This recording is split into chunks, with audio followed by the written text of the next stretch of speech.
Now, let's talk about Jim Molan before we get into anything else. Now, Jim Molan is the single most popular politician in the country. Remember, his below-the-line number of votes at the last election was 128,000 from the top of memory. That's bigger than any single electorate, and it was certainly more than any single vote of any single person in the Senate. As you have heard, he sadly has come out today and has said that he has a pretty aggressive form of cancer.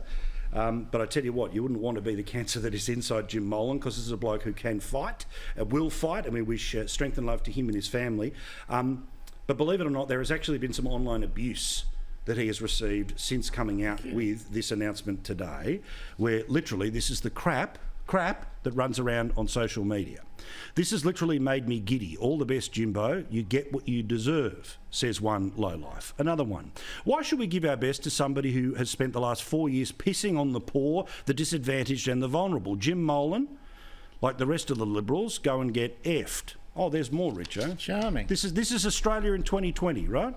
Jim Molan, Liberal Senator, has caused suffering throughout Australia and the world. He's dying. What a shame. Jim Molan, Australia's most malignant non-Pauline senator, has cancer. I can't read the rest of that, so I'll just go to this one just here. Don't. Yeah, look, we'll leave it there. But there's plenty more there.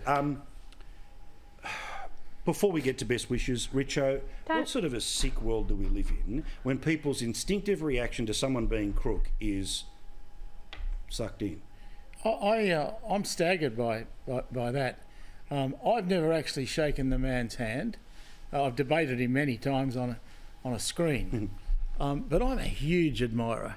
If ever there was a living Australian you could call a great Australian, it's this bloke. Yeah. I mean, I think he's fantastic, and I'm glad he's not running at the moment. I mean, I'd have to give him serious consideration for a vote, which I have to chop my hand off if I did. But no, honestly, this guy is not good. He's a grand man. And I think that we ought to be all praying for him and sending him our best wishes, because I don't think Australians come better than Jim Molan. Pauline, they even find a way to mention you while bagging Jim, and I get it, it's a small sliver of lunatics, but this is modern day politics. Before I get to your reaction to that, this is your colleague. What do you want to say to Jim tonight, who no doubt will be watching?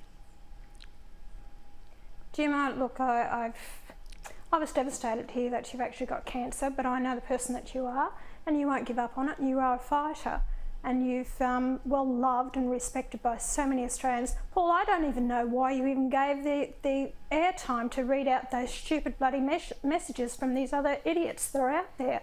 They're not worth even giving airtime to. You know, Jim is one gentleman on the floor of Parliament that I have a lot of time and a lot of respect for. And that was evident in the vote that he got at the last election. So, Jim, all the best. My thoughts are with you, and speedy recovery. Indeed. Strength and love to you, Jim. We wish you nothing but the best here. To all those who voted or watch or have had the joy and pleasure to be able to talk to you as frequently as we have on this program, we need you, big fella. The country needs you, and we look forward to you kicking cancer's ass very, very soon. But look, Pauline, the reason that I decided to show that was just to give good people an insight into the nastiness that exists. It's a horrible thing. I agree that I'm giving them a greater platform than they certainly deserve, but I wanted people to be able to see the type of filth that does actually run around, even at the worst possible time for a human being. Those people, of course, this is what I love, Richo, which is that those people, again, let's not dwell on it, but still, those people think they are morally superior to the person they are bagging for having cancer. That's how screwy they are in the head. Grubs. Yeah. That's the only word I can come up with. They're just grubs. As I've said a number of times, there are very few Australians I have more admiration for than this bloke. I think he is an absolute. I think he is the example of what you would want an Australian to be. Yeah, agree. And as far as I'm concerned, I wish him well. I hope it all goes away. I hope he lives to be 100. Yeah, bloody oath. All right, and all the best to his family.